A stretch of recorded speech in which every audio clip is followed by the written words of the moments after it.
Well,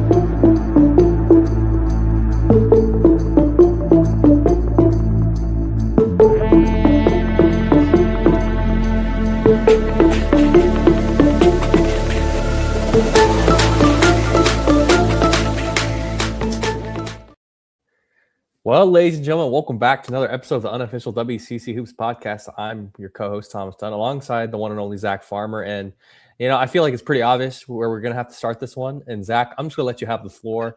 You are a man who has technically survived the Kennel. What is the first thing that comes to mind upon your experience in Spokane and the experience through 40 minutes of the Zags and Gales? I mean, I'm not surprised at the result because even I picked Gonzaga going into the game. They covered, so they checked off at least a few of the boxes, but I think the thing I was most concerned about going in was whether or not they could at least pass the eye test in this game. And I do not think they accomplished that. This was it clearly was not an awful performance. They didn't get blown out by 20. It wasn't a double-digit game, but they just did not look like a tournament team. And I think that's really where I'm starting to lean more heavily toward that, because I think the chances for March are very much in trouble now. I think about this game, and yeah, they led at the half. I don't know how they led at the half. They had no business leading at the half of this game. But I think the first thing that comes up to me is that they are now firmly on the bubble. They are in trouble, and they don't have a quad one. They only have actually one quad one opportunity left in the regular season because they are not guaranteed one in the WCC tournament. Because they still have to eventually end up playing Santa Clara or Gonzaga for that to be the case. The offense just was not good in this game. They shot some of this, some of the worst games that they've had all year long. Think about that in this game, they shot 34% from the field, third lowest of the season, 28% from three, sixth lowest of the season. Paulus Morauskas disappeared in that second half. Mikey Lewis really was a non-factor in this game. 7 assists on 18 made field goals. They turned St. Mary's into a one-on-one basketball team, took away the passing lanes. And the bigs were so ineffective in this one. And I think that's all the credit to Graham Ike, and we're going to get to the game that he had in this one, because monster performance from the big man in his return. But I know a lot of the comments were starting to come in over social about everyone like piling on, jumping off the ship, everything else. This St. Mary's team is still going to be a lot better than most everyone in this league, but this is starting to scream like this is that 2018 season where they're going to win like 28 games, but this is an NIT team. Because I don't think that they have enough on the resume. They haven't done enough as of yet. Yes, that can still change. They still have Gonzaga at least one more time. They could still see Gonzaga in the WCC tournament. They still play Santa Clara 2 more times. They have plenty of quad twos left, but no team has gone into the NCAA tournament as an at-large with no quad one wins. And guess what? St. Mary's has none of those at the moment. You're concerned. I mean, I could point out the number of things that went wrong, and then I could say like, well, all those things went wrong and they were still in the game. But I don't think they have fixed those problems in games against better opponents. Yeah, and I agree in the sense of that. Yeah, you guys, the Gales are in a precarious position. I think there's no ifs, ands, or buts about it. Like, this is one that you wanted, and compared to years past in the Kennel, really outside of that stretch to end the first half, the Gales never dictated the terms of the game. They just didn't. And usually they've had a penchant for doing that in the recent matchups where they've won and beat up the Zags and got them to, to get frustrated. And this time it was some of the Gales were getting frustrated. I mean, Paulus Morauskas, I thought, was getting a little bit frustrated over the course of the second half. You couldn't really get him back into the game after, you should probably try and when you mentioned the offense getting run down, sometimes the best medicine is just force it through Morauskas, try and draw a foul or whatever that may be. And then, like you mentioned, I mean, Graham Ike just cooked, fried, barbecued, sauteed, whatever you want to do it to Harry Wessels and Andrew McKeever. I mean, he took the big man's lunch, and I don't think that's particularly too strong of a statement. I think anybody who watched the game knows that even though Graham Ike was shooting a little bit more of those mid range shots compared to maybe some other times against St. Mary's, I mean, he was hitting them. He hit some threes. I think he controlled the game, and I think that's something that was we were waiting to see kind of what version of Graham Ike would show up off the recovery from the ankle problem, and he come in guns a blazing, and he was very efficient, very poised, more than anything. Was not frustrated really at any point in the game, and I also give credit to Emmanuel Inocente because that is not someone who was not that he wasn't on the radar, but you're saying okay, maybe he'll hit a bucket here and that'll be that. No, he comes in, gives 10 huge points for the Zags. And I think really when I think of those 10 points, in a vacuum, is that a whole lot? Not necessarily. But I think the time in which he made those 10 points, I think were very key because it was over, I believe, a 3-minute stretch of the game. And he was absolutely a huge difference maker for the Zags. So I think you combine those two things, you get some timely plays because who else would it be from Jalen Worley? I thought he was amazing. Tongrai Foster wasn't loud, but I thought he was effective. And compare that to the Gales, where they had guys who just not many guys who were effective. I mean, we talked about the big men; they were not effective. They weren't even effective offensively. Mikey Lewis, I think it's getting to the point where it's like, it's not wait to see if Mikey Lewis can fix it. It's he might just not fix it this season. I think that's a question that we have to ask. I will give credit to Dylan Shaw and Josh Dent after those Dent picking up those first 2 fouls. I thought those two were probably as solid as it gets for St. Mary's over the course of the game. But yeah, I think you just have to get more from more guys more than anything, and that's why St. Mary's is now in a precarious position. I just know you can't lose the points in the paint battle 36-20 against Gonzaga and expect to have good things happen for you. It's just not going to happen that way. And even in a bigger sense, Brandy Bennett preaches the boards as point 1, 2, and 3. They lost the board battle, so those all those combining factors. I mean, St. Mary's, they just didn't deserve to win. No, lost the rebounding battle, lost points in the paint. The center position scored 2 points. That is something that cannot happen in a game like this. You mentioned Dylan Shaw. Yeah, a lot of credit to him. The only Gale who played all 40 minutes of this game. That's how much trust Randy Bennett has had in that freshman. But I mean, this game was really all about the Zags because the defense continued to show up. They are now running on a pretty good streak of holding teams under 70 points.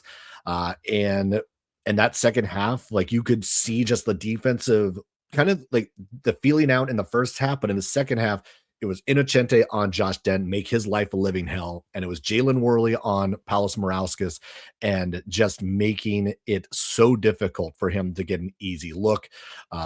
Just was in his grill all night long. I mean, you really think about kind of like the two turning points because you mentioned Josh Denton. Yeah, he had 16 points in this game, 4 turnovers, which led St. Mary's, and only 3 assists. So while he was still, it felt like he started to get into a little bit of a rhythm at the end of the first half.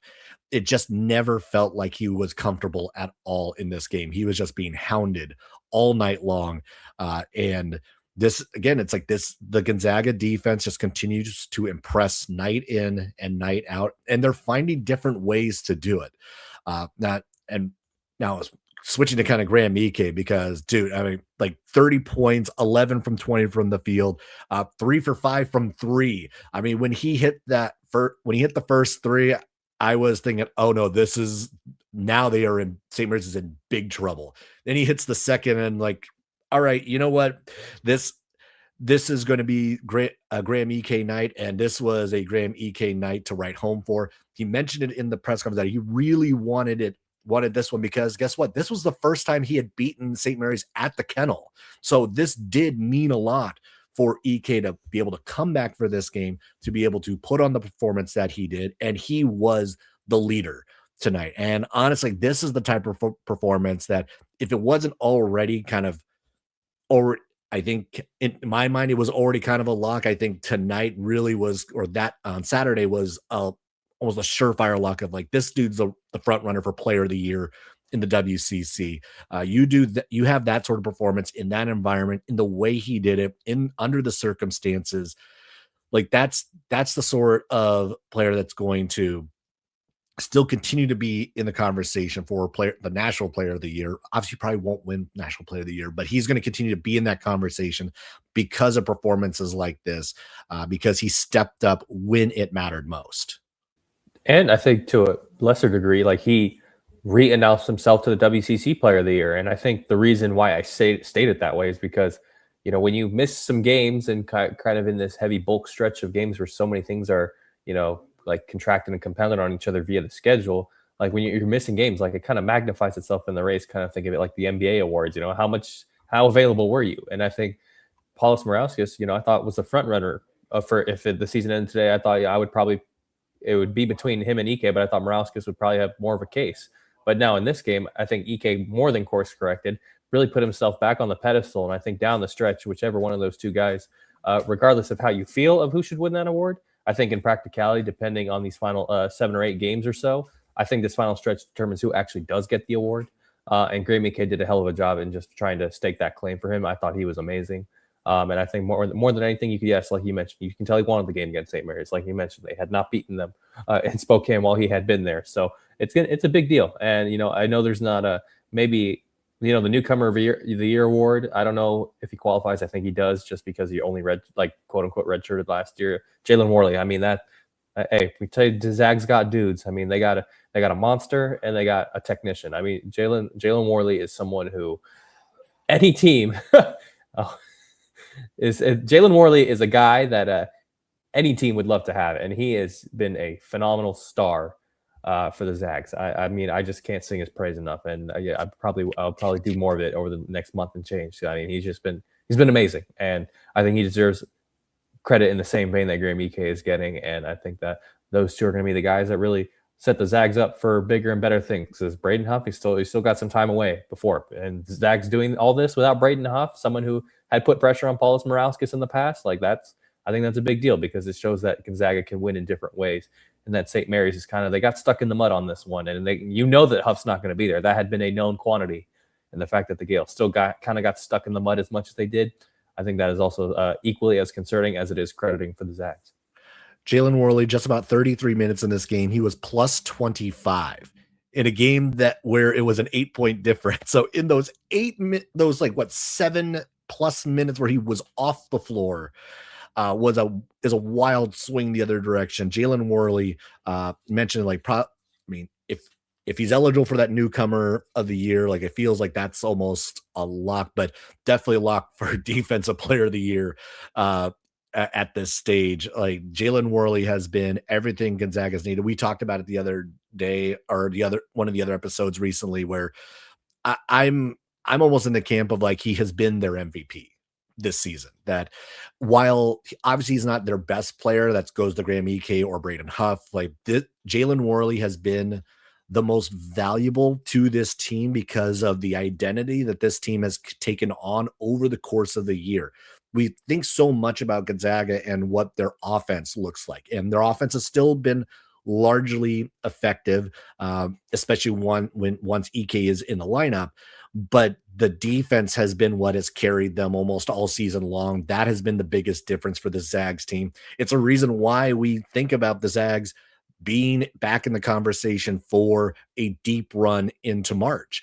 It's the offense is almost always going to be there. That will carry them, but can they play enough defense? The last few years, that really hasn't been the case. But this year, Jalen Worley is one of the biggest reasons, not the biggest reason, that this Zags team now has that personality, has that edge, because if they can now bring it on the defensive end, and we've seen it over the course of WCC play, this is a team that is going to go really far, and Worley is going to be in the center of all of it. 1000%. I think you think of quintessential glue guy. I almost feel like that's underselling what Jalen Worley is doing. I think he's had his hand in so many of the cookie jars that Gonzaga has needed him to have it, and yet he's still been succeeding pretty much every step of the way. So I do definitely want to give massive credit to him going forward. And I think you're starting to see some people really take shape for these awards. We mentioned Worley for Newcomer of the Year award, Ike potentially Player of the Year award.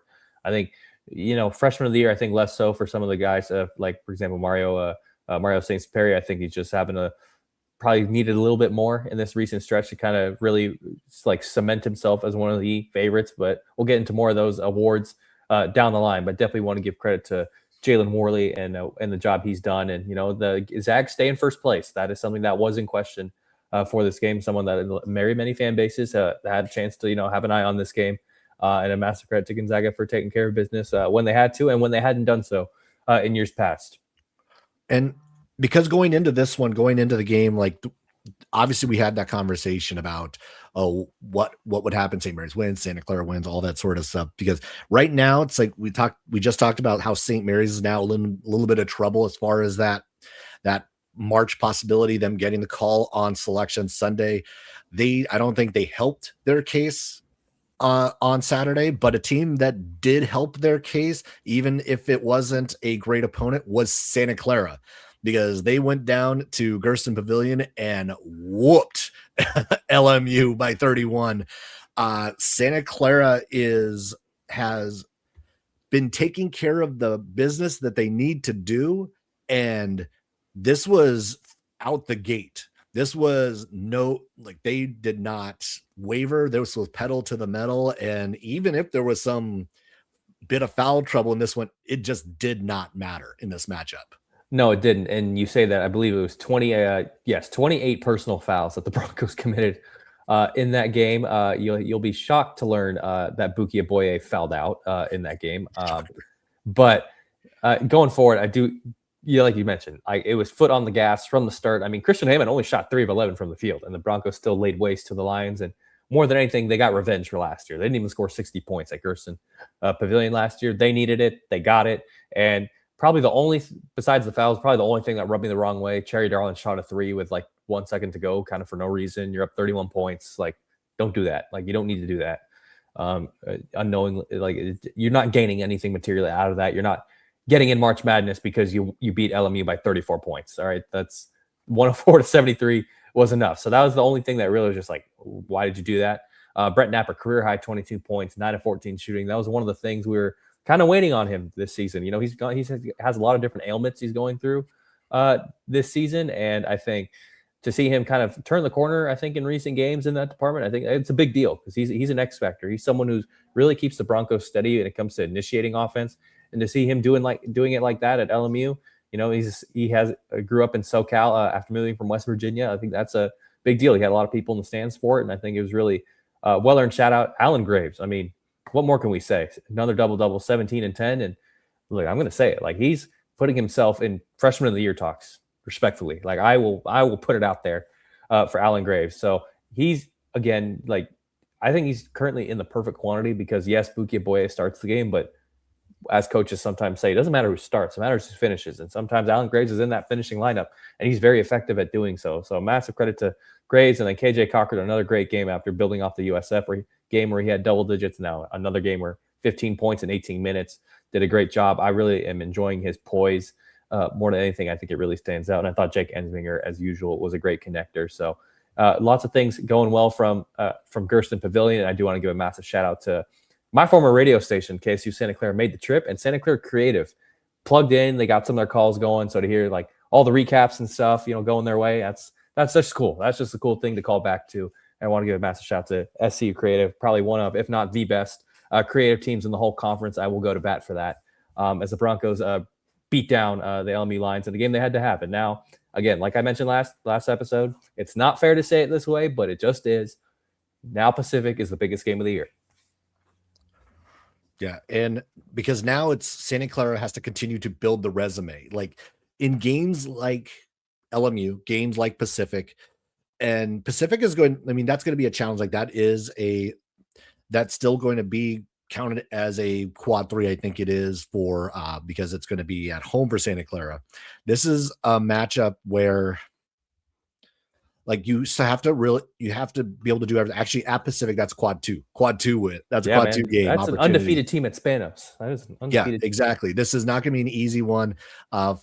And right now, I mean, Santa Clara is 5-2 in quad 2 opportunities. They are going to have 3 more, of Pacific being one of those. So they're going to be able to, if they're able to kind of take care of business and handle their business, that's going to be a very good quad 2 record for Santa Clara. But they also are in that department of lacking a quad 1.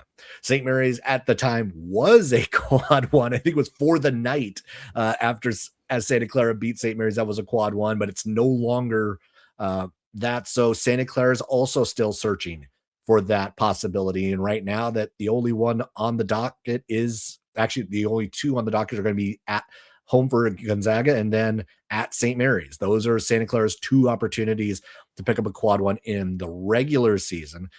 But as we've kind of talked about, even with kind of the situation at St. Mary's, and I almost feel like they have to be perfect the rest of the way and probably get a win against Gonzaga.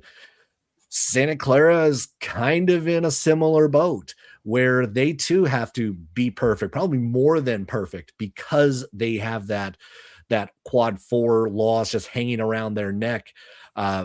Style points, I think, matter now more for Santa Clara. Now, because I don't think St. Mary's necessarily needs the style points against the likes of Pacific or Pepperdine or San Francisco. I think Santa Clara does. They need the style points. So having that 31-point blowout against LMU matters. Having those lopsided games against teams you should beat matter. We've seen they're very much capable of being able to do this, but it feels like they're now at the stage, much like St. Mary's, of spotless basketball, near perfect basketball. That's what you have to play the rest of the way if you hope to get a call on Selection Sunday. But now, that said, like, there's still obviously the positioning for what's going to happen in Vegas, because Santa Clara is right now in that 2 seed slot and they are a game and a half up on St. Mary's. So they have at least a little bit of a cushion. And of course, right now they have the tiebreaker against the Gales.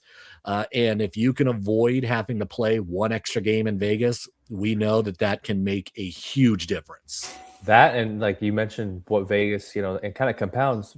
Imagine Randy Bennett with like a week plus preparation if the reverse is happening, as it has happened in recent years, versus Randy Bennett has, in theory, potentially less than 24 hours to prep for you.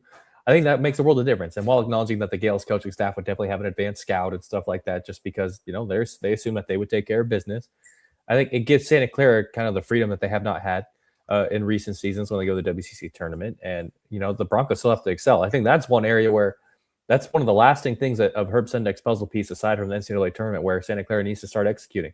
They have not been great in Vegas. Probably their best win in the Herb Sendek era is, I think, a quarterfinal game against USF in like 2018 or so 2017 or something like that. And they've had a lot of missed opportunities since then. But before we get there, I think, like you mentioned, like, I do hear what you're saying in terms of style points. For me, it's just get in there, get out. Pacific, solid team. I mean, they're really good at rebounding the basketball. They're really bad at turning over the basketball. Santa Clara, I think those are going to be 2 of the keys to the game. When they were playing at Levy Center, Pacific was in that game for quite some time. I think really around the 10-minute mark of the second half is when things started to get away from the Tigers. So I think that matters a whole lot. And I think in that Washington State game, I think that's a precarious game. The Cougars are playing a lot better, really, as of this last extended stretch of ball. And then Seattle U. So I think everything Broncos, it's very fickle right now. Like you mentioned, it's got to be picture perfect basketball times. And that's a very dangerous position to be in, because sometimes your shot will abandon you. And you're like, okay, what else can you do for me? Who knows if it happens against Pacific? If it happens against Wazoo, against Seattle U, how do they scramble and get things together? Because they have almost dug themselves out of that Loyola Chicago-sized hole. But marathon's far from over. You still got a month to go of trying to do this. And even if you get through this stretch before you get to the Gonzaga game, I mean, there are games before and after that. It's like, oh, man, we really got to reach into the tank again. Like, it's a lot to ask. And I will fully acknowledge that. But that's what you have to do. 1, when you lose to Loyola, but 2, if you want an NCAA tournament bid via the at-large, you have to do it this way. This is where the pressure cooker matters. It's a young team who's growing and maturing. But here we go. Pacific, biggest game of the year. The Tigers are undefeated at the Spano Center. They've been playing pretty solid basketball, with all due respect to Pacific, for the bulk of the season. So I definitely want to see how they attack Elias Ralph, TJ Wainwright, and Isaac Jack, among others. It's going to be a big one, Zach. And I think, Broncos they're on their way, but they need to just do that a little bit more. Now, one thing we talk about Pacific, they are in lockstep with both San Francisco and Washington State. They are all tied in fourth place right now at 6-5. And we've talked about the logjam in the middle and how that's all going to separate again. Like this is the group all tied at 6-5. Oregon State's only one game behind them for that spot. And of course, we know how critical being fourth in the WC for the seeding for the WCC tournament is, because that saves you from having to play in that second round that window. You can wait until the quarterfinals. So it is a big deal to see how these teams are going to start to separate, because nobody has been able to separate from this pack really. And yeah, we've seen Washington State play a little bit better. We've seen Pacific play a little bit better. We've seen USF at moments play a little bit better. And then again, I'm looking at Oregon State, who somehow is only one game behind this group, and they've had some really low lows, but they've been able to do some good things. I mean, like, I don't know how they came back against San Diego the other night. Like they were down 10 with 145 left and somehow forced overtime and won that game on the road. And that's back-to-back road wins for the Beavers. It is. Remember when we said in the live episode on Saturday, 2 Wayne Tinkle road wins in a row in this economy? And yes, that is allowed in this economy, albeit not the most conventional way, but a massive credit to the Beavers for, I guess, overcoming the odds is a great way to say it, because they, I believe, had like a 1% percentage to win the game, I think, for like ESPN's like tracker or something like that. And they came back and won. And, I think more than anything, the 2 games like that for Oregon State, I want to see how much of a liftoff that can be. Because I think when you look at everything else that's happened this year for the Beavers, like it's been, good, bad, good, bad, good, bad, like in that immediate stretch of games. Now you go back home and you take on Washington State, Gonzaga at USF. Like, can the Beavers make a little bit of noise? I think that, can they make that more of a jumping off pad versus a flash in the pan? Okay, that's cool. Now we'll go back to regularly scheduled programming. I think that's what intrigues me the most about Oregon State.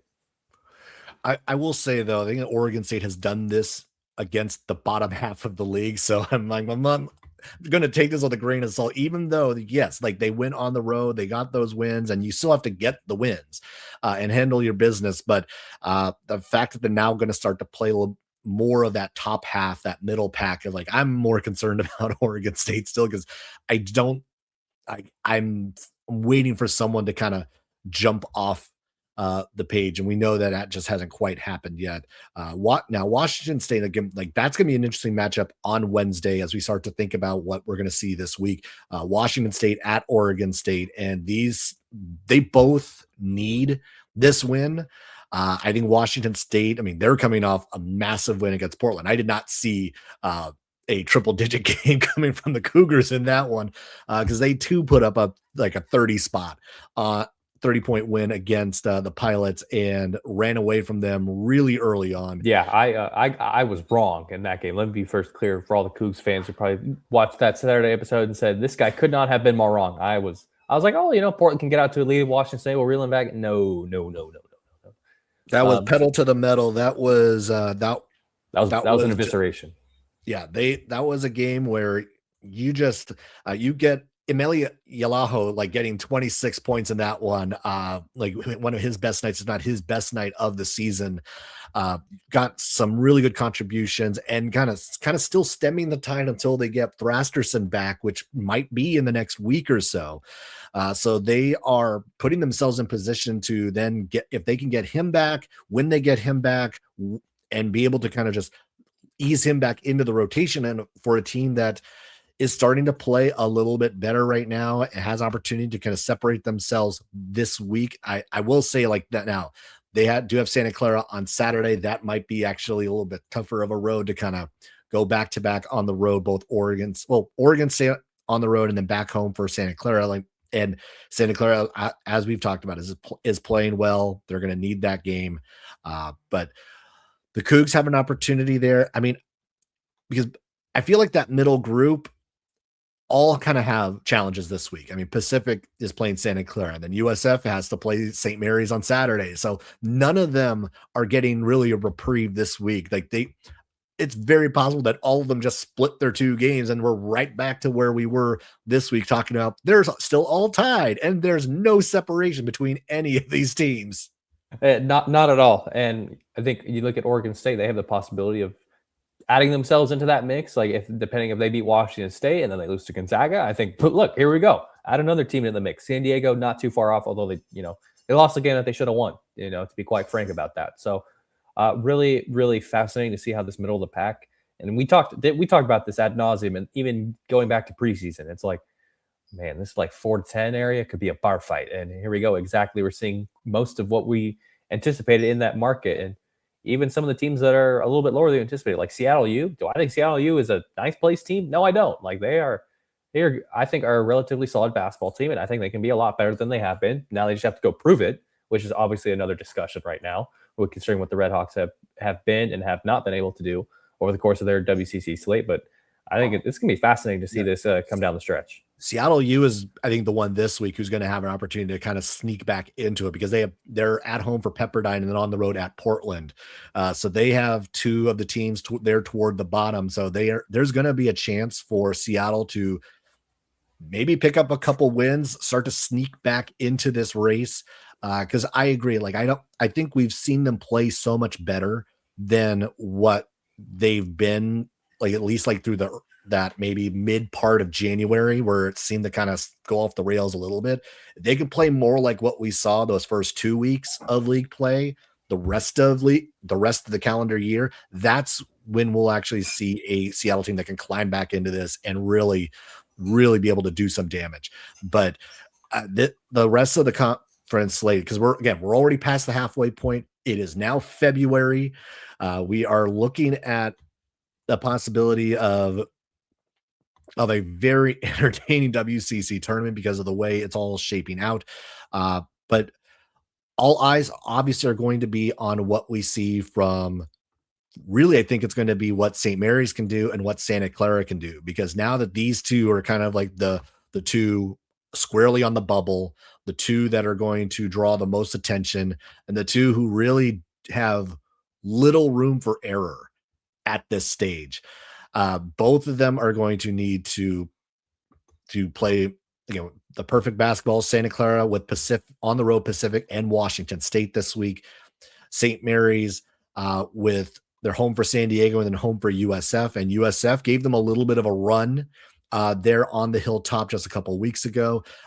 And might say that was a missed opportunity by the Dons, but it feels like they have so many of those missed opportunities over the course of the season. But they get another shot at St. Mary's at UCU Pavilion.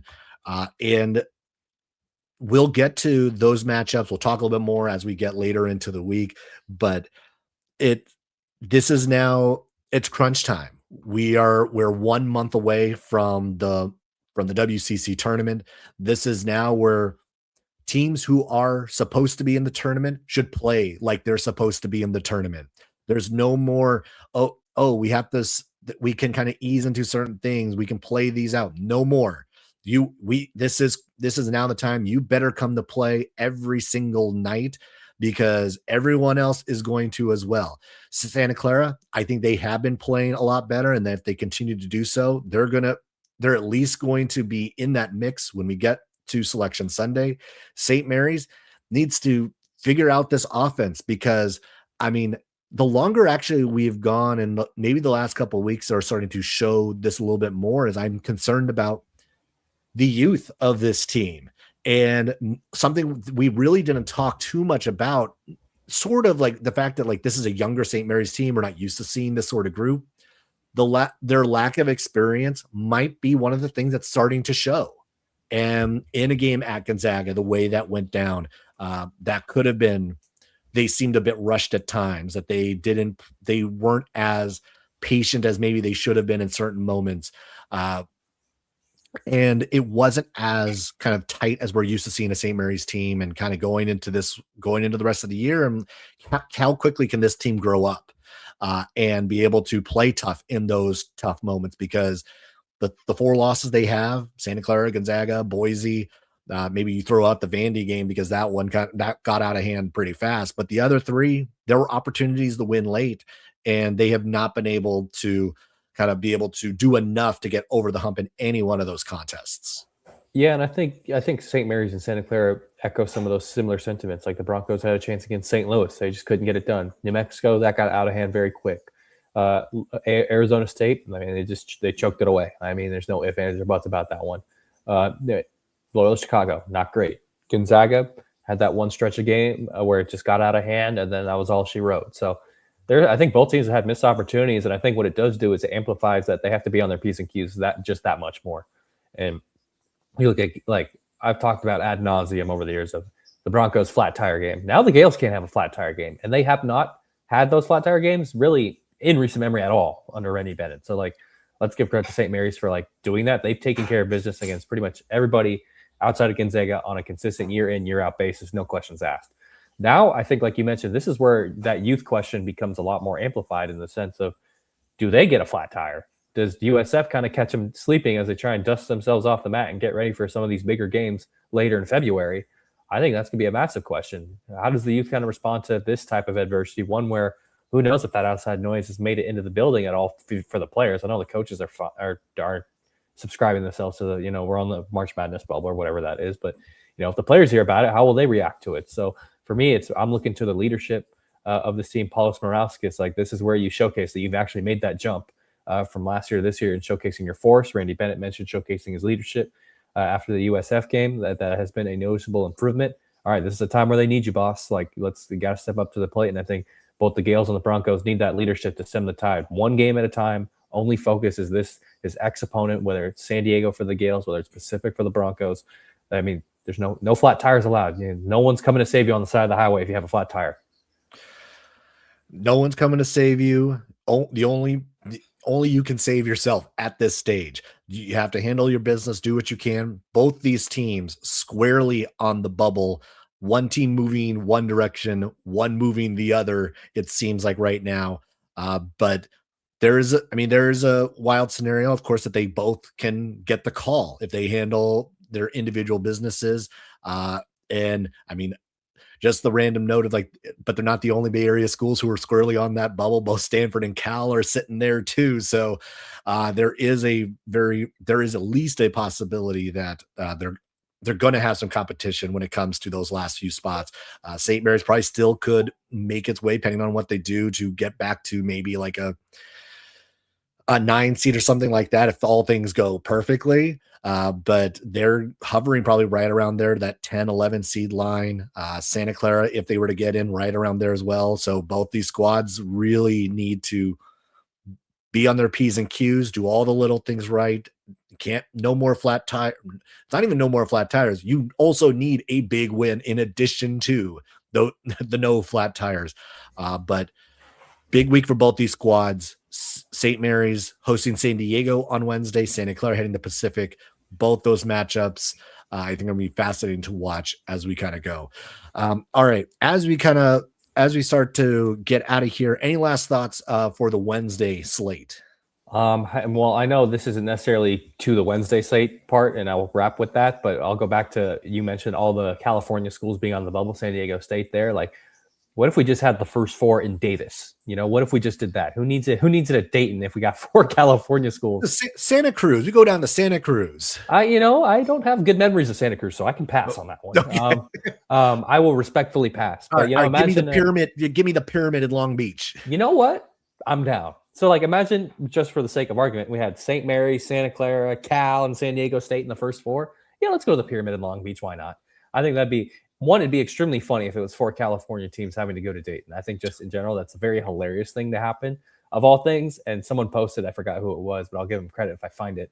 What is the first 4 equivalent of Dayton in California? Yeah. I'm like, no, I'll give it to Davis. Well, that's my shout for it. Maybe we'll go to Stockton. We'll go to hit up the Spanos Center. That's the spot.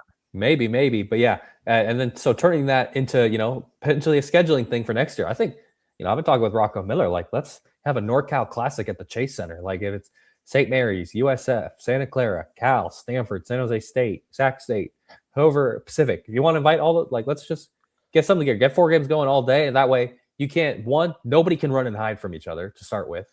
And then 2, like, for lack of a better phrase, you will get some marquee games. I know some programs have not been that in the past, and now they're starting to turn the corner to that. All right, let's invest strike while the iron's hot in that department and get some good games on that non-con slate. So that's my soapbox for what that means and what that could be going forward. But going into Wednesday slate, I mean, this is, like you mentioned, this is business time. Like everybody, there's no one's coming to save you. You have to come save yourself. I know we didn't talk too in depth about Gonzaga, Portland, LMU, USF.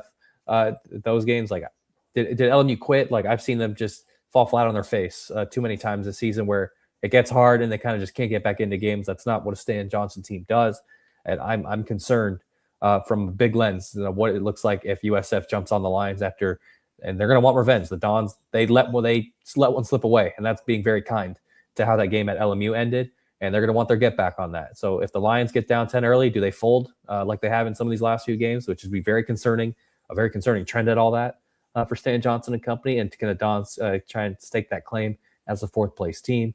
Can Portland give Gonzaga a scare? I don't know. We'll see. It's not looking great, especially after that Washington State fiasco, and then Seattle. You gotta get Pepperdine, and then like you mentioned, St. Mary, Santa Clara. They got to do what they got to do against San Diego Pacific.